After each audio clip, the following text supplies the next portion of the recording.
Exo numéro 3 de notre partiel, nous désirons ici afficher des images les unes derrière les autres. Alors il s'agissait évidemment ici d'un exemple. On nous annonce que l'idée est d'afficher les 6 images dans un ordre bien précis, et ces images-là existent sous 6 fichiers dans notre ordinateur. Faire un tableau JS, donc on nous précise bien Euray au cas où vous ne sauriez pas ce que c'est, donc il vous suffirait de chercher, contenant les 6 noms des images fournis dans le répertoire IMG Boucle. Donc déjà, rien que le tableau avec les images, c'est un demi-point. Une fois le tableau fait, affichez les images dans un tableau, comme dans l'exemple fourni. Si exactement comme l'exemple, c'est un point en plus. Alors, là, moi, je suis pas complètement d'accord. Voilà, on va le faire de manière simple dans un premier temps, mais il me dit bien ici afficher les images comme dans un tableau. Alors, j'imagine dans un tableau HTML. C'est pas une chose des plus simples, tableau HTML. Le principal, c'est que ça ressemble à peu de choses près. On pourrait essayer de faire avec un tableau HTML.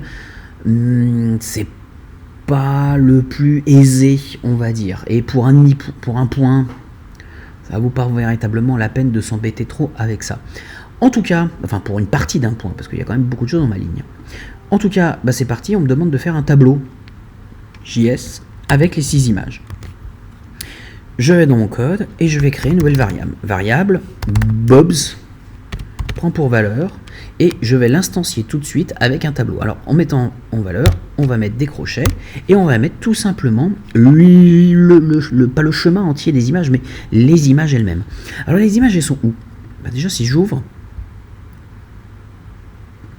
tac, ils sont bien dans mon dossier IMG, dans image boucle, et on voit ils s'appellent bien tous Bob 1, Bob 2, Bob 3.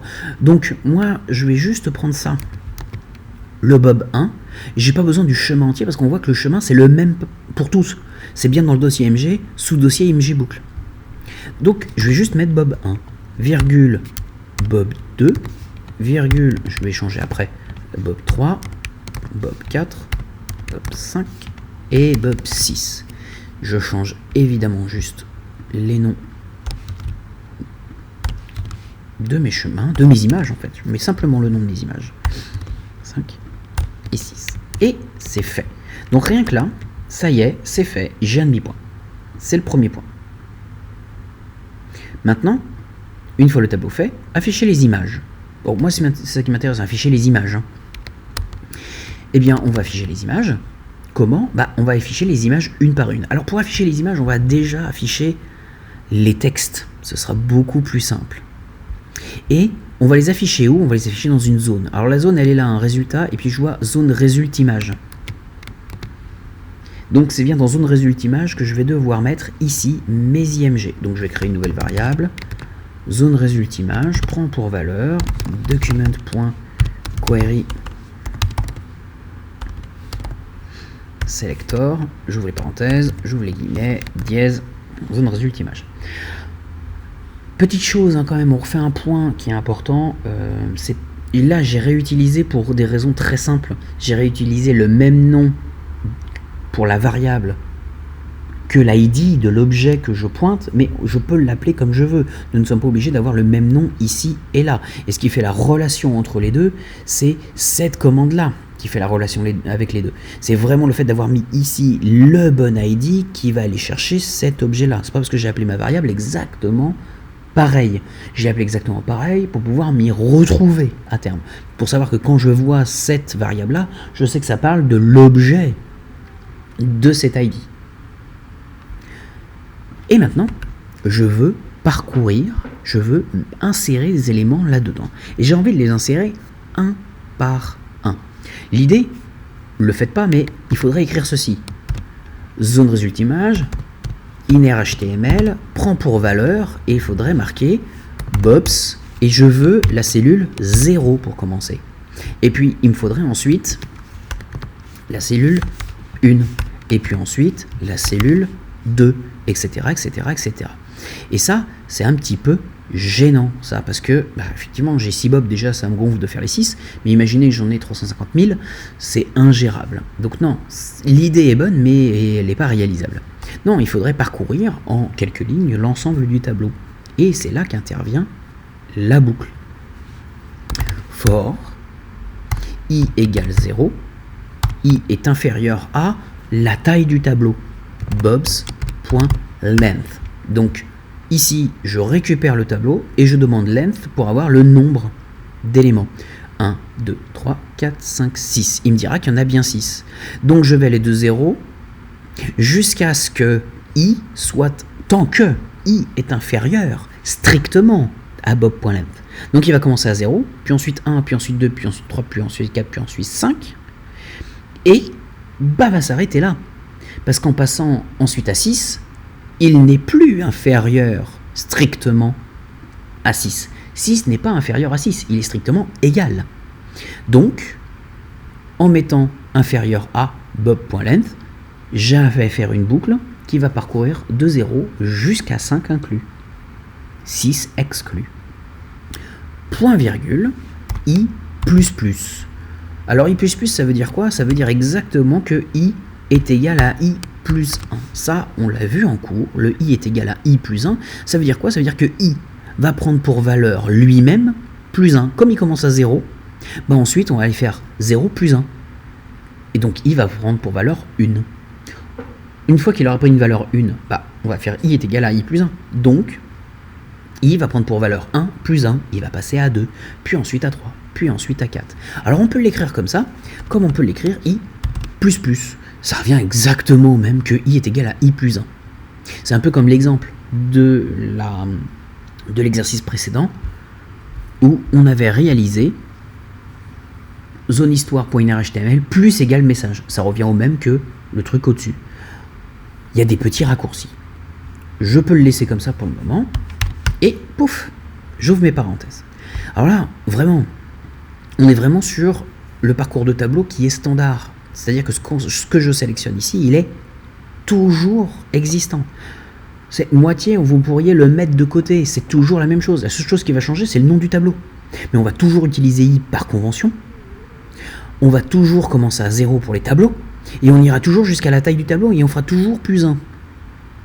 Ça arrive des fois de faire plus 2, plus 3, d'avoir des pas qui vont être différents, de ne pas travailler sur un tableau, de ne pas commencer à 0, mais sur des cas qui sont vraiment très sporadiques.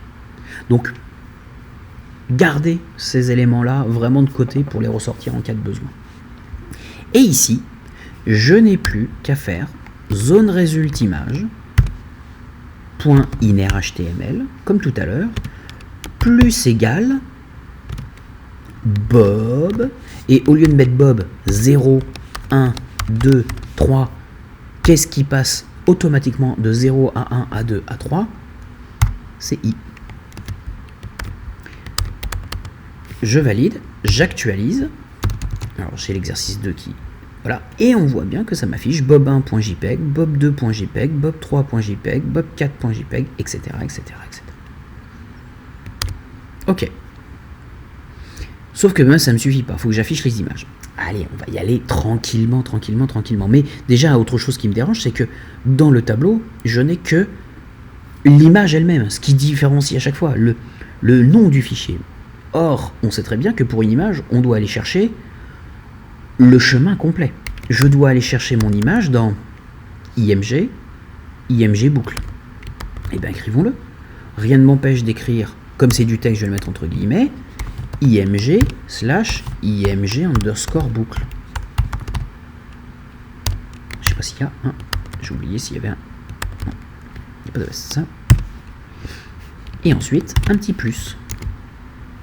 Là déjà, on regarde ce que ça donne. J'actualise. C'est le truc de base. Et là, je vois bien maintenant que ça m'affiche img boucle, bob 1. img boucle, bob 2, etc. Donc là, j'ai bien tous les chemins qui fonctionnent, qui se réalisent.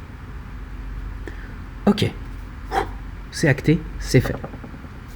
Maintenant, je veux quand même une image. Et on s'aperçoit, une URL n'est pas une image. Pour faire une image, il faut une balise HTML.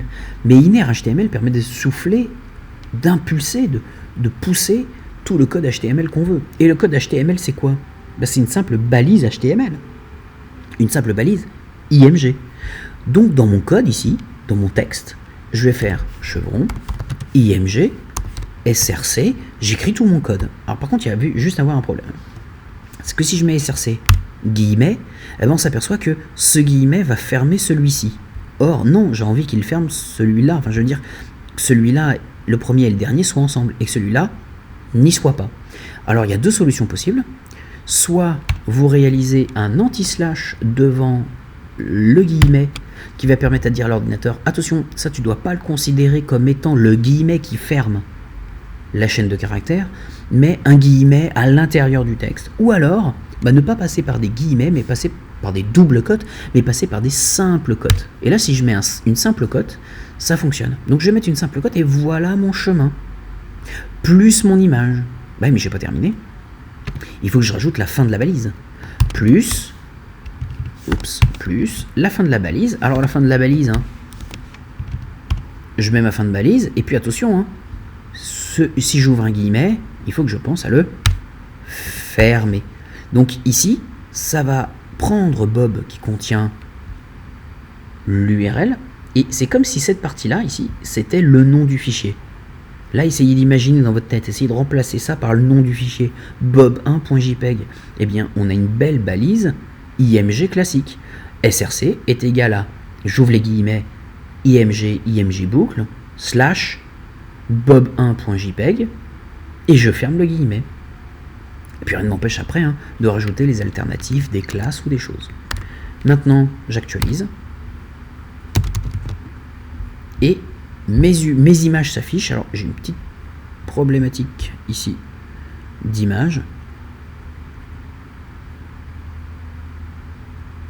Alors, pourquoi est-ce qu'il ne veut pas? J'ai dû me tromper. Parce que je suis dans un dossier public. J'ai oublié de mettre que je dois aller dans le dossier public. Donc, il n'est pas dans le dossier IMG, il est dans le dossier public. Ensuite IMG, ensuite IMG boucle. J'actualise, je mets mon texte, et on voit que là, ça y est, mon résultat fonctionne. J'ai bien toutes mes images qui se mettent les unes derrière les autres. C'est bon, ça résout le problème. On va pas s'embêter à le mettre dans un tableau, ça sert à rien. C'est vraiment un truc pas forcément très utile. Et ça risque d'être vachement, en tout cas par rapport à ça, par rapport au nombre de points, c'est vachement compliqué pour pas grand chose. On va considérer que l'exercice là, en faisant ça, est terminé.